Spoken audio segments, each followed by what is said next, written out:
Okay, just really quick for the recording for people who are absent. If you are absent, you're going to want to watch this video. You're going to want to watch this video, this one, and this one, which we've just done as a class. And now we're going to keep going, everybody, so settle back in for me. Okay, so I'm going to break this down just a little bit. If you choose to do this type of debate, these are some arguments that you might make.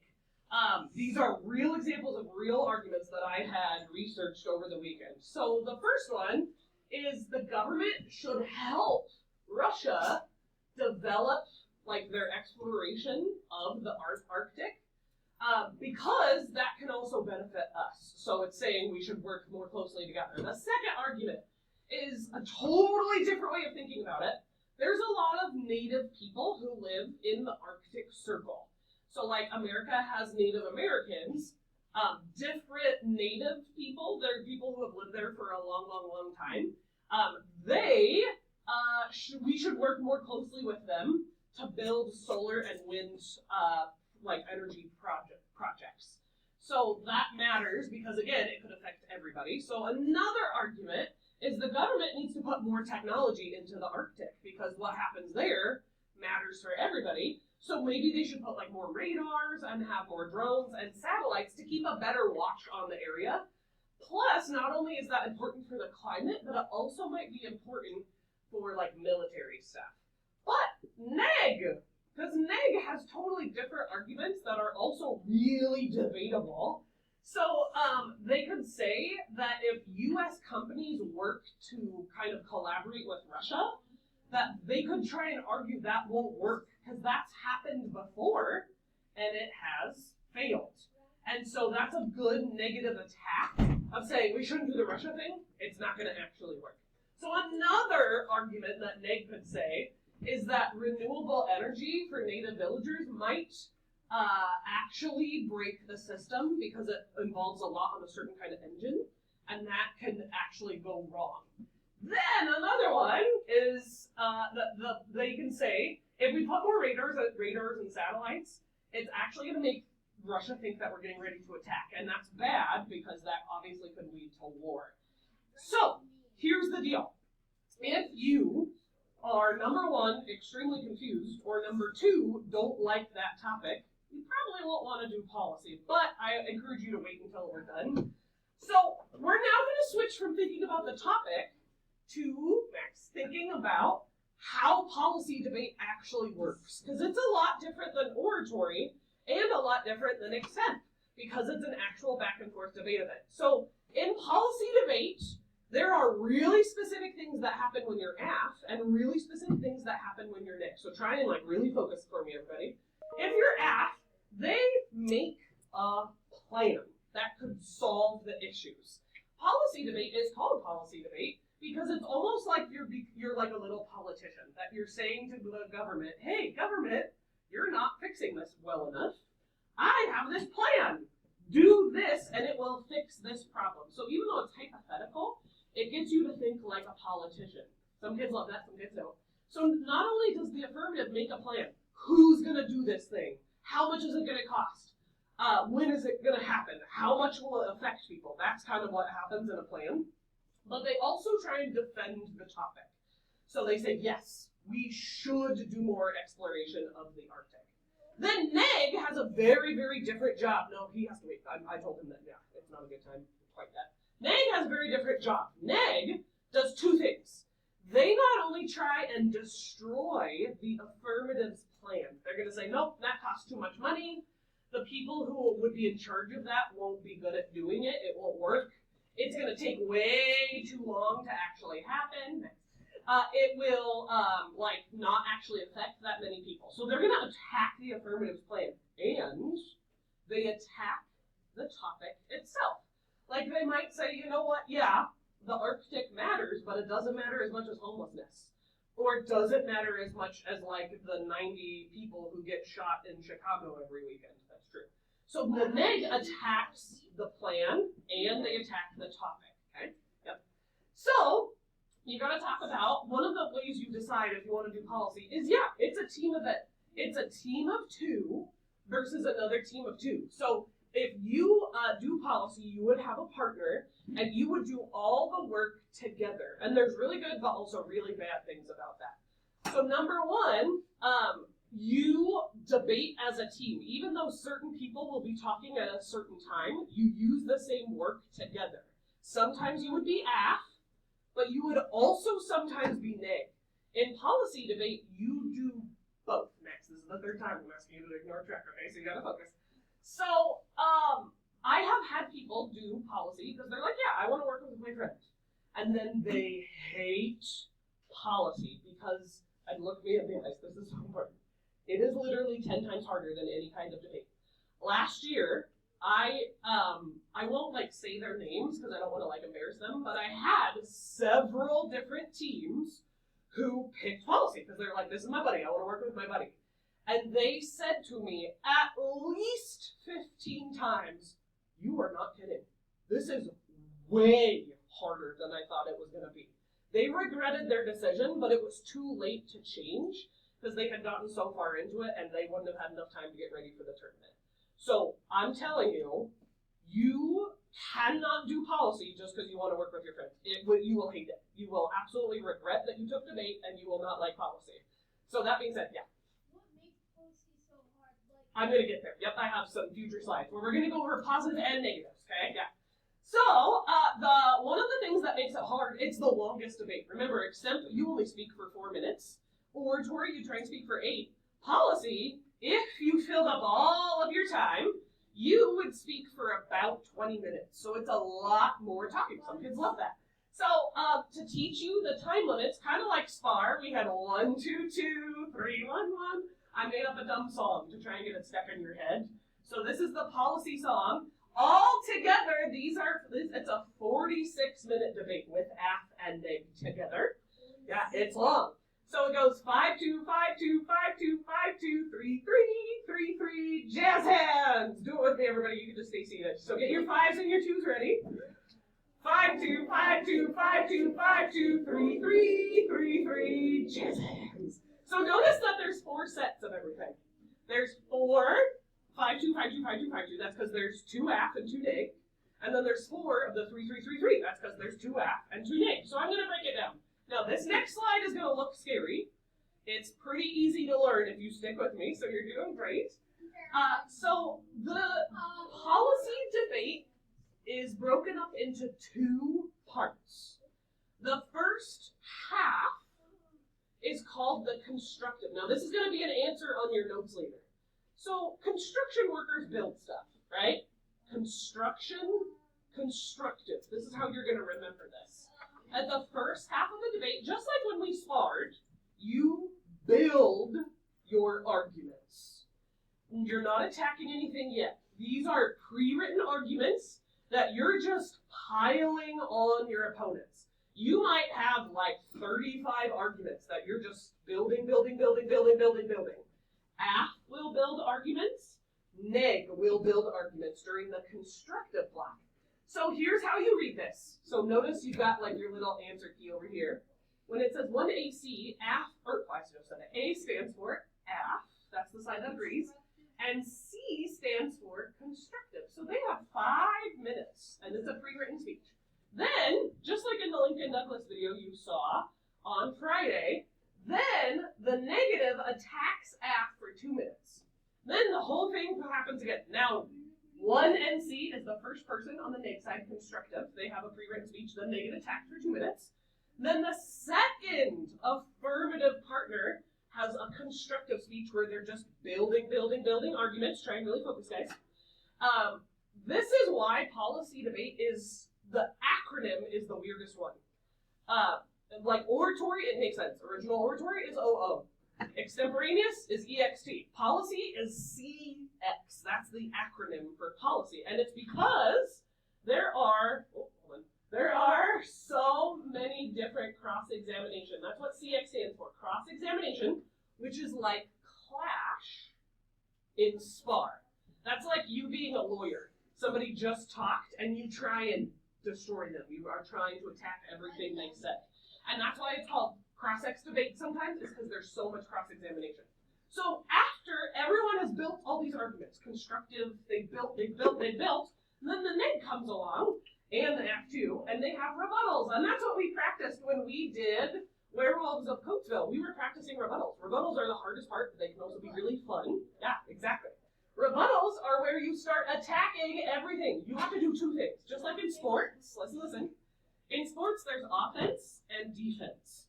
And it's the same in debate. I not only want to attack my opponents, I also need to defend myself. I'm going to say that again. I'm going to attack my opponents and then defend myself. That's what's happening in rebuttals.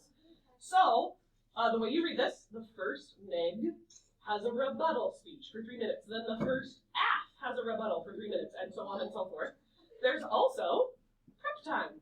So each side, AF gets 3 minutes of prep time, and neg gets 3 minutes of prep time, but it's different than what we did in SPAR.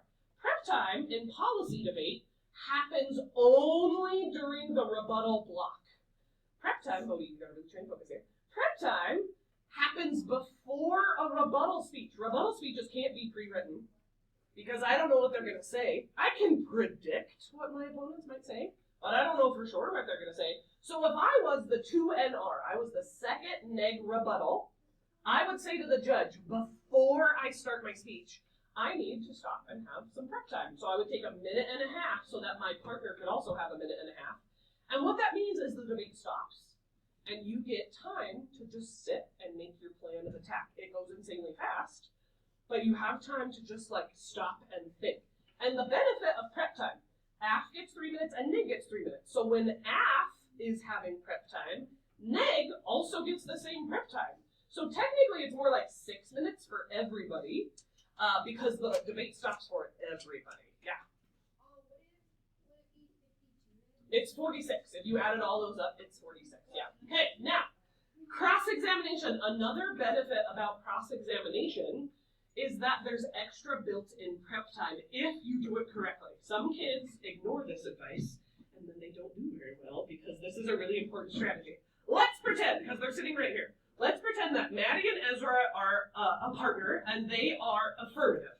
And Ethan and Charlotte are negative, and they're partners. So here's how the benefit of cross-examination would work. So let's say Ezra was the 1AC. He was the affirmative constructive speech. He speaks for 5 minutes. His partner is taking notes, so they have a record of what is being said. And then, when he's getting attacked, his partner is listening to those attacks and starting to be like, oh, that's how they're going to attack us. She's going to start prepping her speech based on the attacks that he is getting attacked on. Then, on the other side, there's also extra built-in prep time. Only one of the negative partners attacks Ezra after he gives his opening speech. Ethan, try to focus.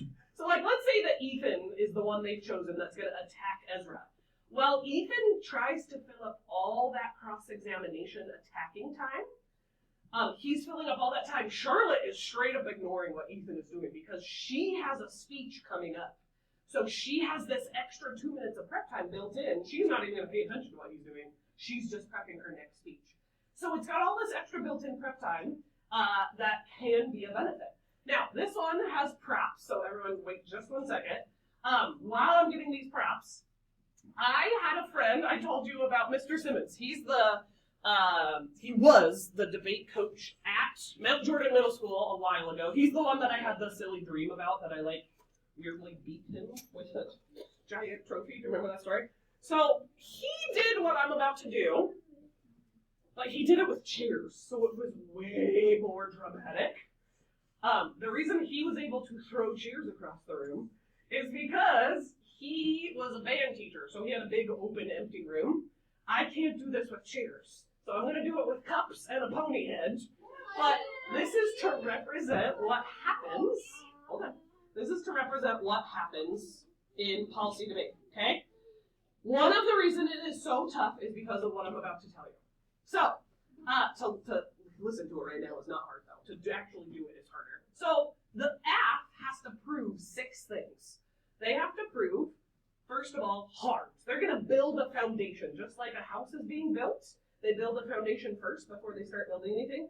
AF has to build a foundation. They have to prove something's actually being hurt. Like they might say like the polar bears, the penguins, right? They might be talking about stuff that's literally being hurt, climate change. They have to prove that things are being hurt. Then they have to prove, let me find the right one. They also have to prove what's called significance. This is part of their foundation.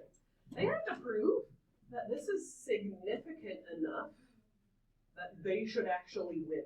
Why does it actually matter? So they're going to have a bunch of research for harms and a bunch of research for significance. And then the weirdest sounding name on all of these is inherency.